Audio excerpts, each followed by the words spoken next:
بسم اللہ الرحمن الرحیم۔ آج بناتے ہیں جناب چٹپٹے چکن پکوڑے۔ اس میں آپ نے مختلف مسالہ جات ڈال دینے ہیں جناب۔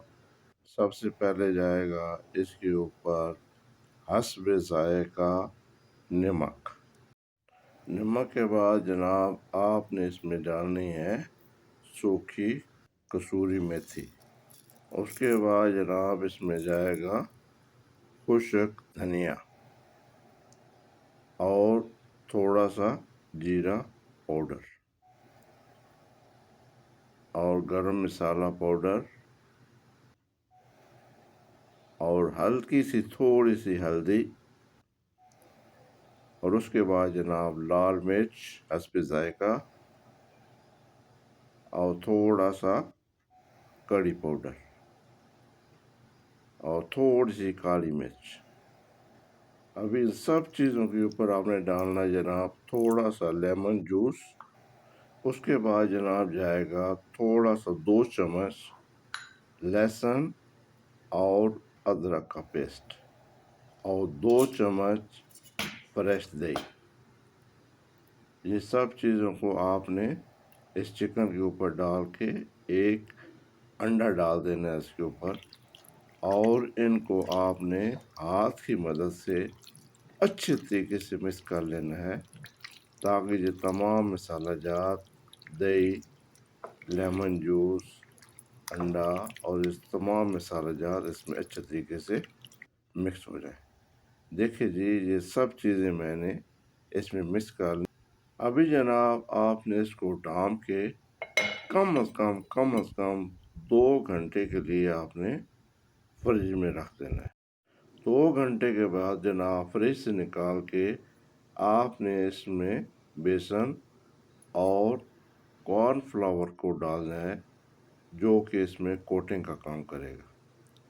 آپ نے اس بیسن اور اس کارن فلاور کو اس چکن میں اچھے طریقے سے آپ نے اس کو مکس کر دینا ہے تاکہ تمام چکن کے اوپر اچھے طریقے سے یہ لگ جائے۔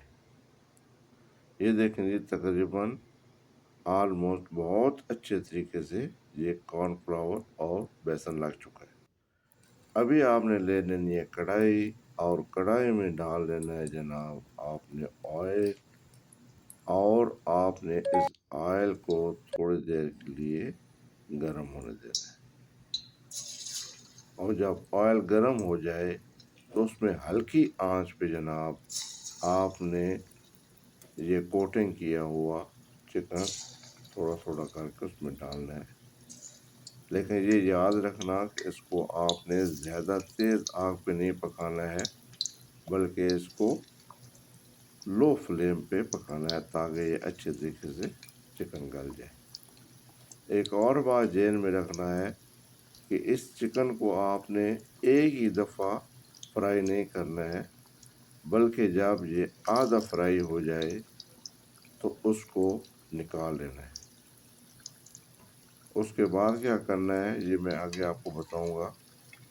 ابھی تقریباً دیکھیں جی تقریباً یہ آپ کا جو چکن تھا یہ ہاف فرائی ہو چکا ہے، مکمل فرائی نہیں کرنا، اس کو ہاف فرائی کر کے آپ نے کسی پلیٹ یا کسی اور جگہ پہ رکھ لینا ہے۔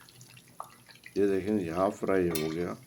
ابھی میں نے اس کو آئل سے نکال کے ایک پلیٹ میں رکھ لیا۔ ابھی آپ نے باقی جو بچا ہوا چکن ہے اس کو بھی آپ نے اسی طرح سے اس ہاف فرائی کرنا ہے۔ یہ دیکھیں میں نے جو باقی بچا ہوا چکن تھا اس کو بھی میں نے آئل میں ڈال دیا، اور تھوڑا سا اس کو ہاف فرائی ہونے تک انتظار کریں گے۔ جب یہ بھی ہاف فرائی ہو جائے تو اس کو بھی آپ نے پہلے کی طرح نکالنا ہے، اور اس کے بعد کیا کرنا ہے میں آپ کو آگے بتاتا ہوں۔ دیکھیے اس کو تھوڑا سا ہلاتے رہیں ساتھ ساتھ، اور اس پہ زیادہ ٹائم نہیں لگے گا لیکن اس کو ہاف فرائی ہونے دینا ہے۔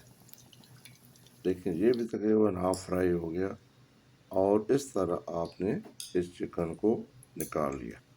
آپ نے جناب اس ہاف فرائی چکن کے اوپر ایک کپڑا ڈال کے اپنے ہاتھ کی مدد سے اس کو تھوڑا سا پریس کرنا ہے۔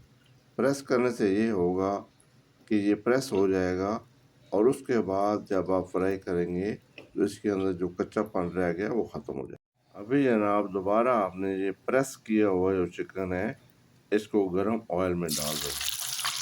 ماشاءاللہ یہ جو میں نے پریس کیا تھا، یہ پریس کیوں کیا تھا کیونکہ یہ اندر سے تھوڑا سا کچا رہ جاتا ہے، اور پریس کرنے کے بعد جب دوبارہ آپ آئل میں ڈالیں گے تو یہ صحیح طریقے سے پک جائے گا۔ دیکھیں یہ کیسے اس میں سے ببل نکل رہے ہیں، اس کا مطلب یہ ہے کہ پہلے ہاف فرائی کرنے کے بعد یہ تھوڑا سا کچا رہ گیا تھا، اور ابھی آپ پریس کرنے کے بعد جب اس کو آپ اس میں فرائی کریں گے تو یہ بہت اچھے طریقے سے اندر اور باہر سے پک جائے گا۔ ماشاءاللہ ماشاءاللہ، یہ دیکھیں کتنا زبردست اب اس کا کلر بن رہا ہے، اور یہ اچھے طریقے سے فرائی بھی ہو رہا ہے، اور آپ کا یہ چکن اندر اور باہر سے اچھے طریقے سے فرائی ہو جائے گا۔ دیکھیں تقریباً یہ آپ کا چکن پکوڑا تیار ہے۔ دیکھیں ماشاءاللہ تبارک اللہ، اس کو نکال کے آپ پلیٹ میں رکھ لیں۔ یہ آپ کا چکن پکوڑا تیار ہو چکا ہے۔ کتنا خوبصورت کلر ہے جی، ماشاءاللہ تبارک اللہ۔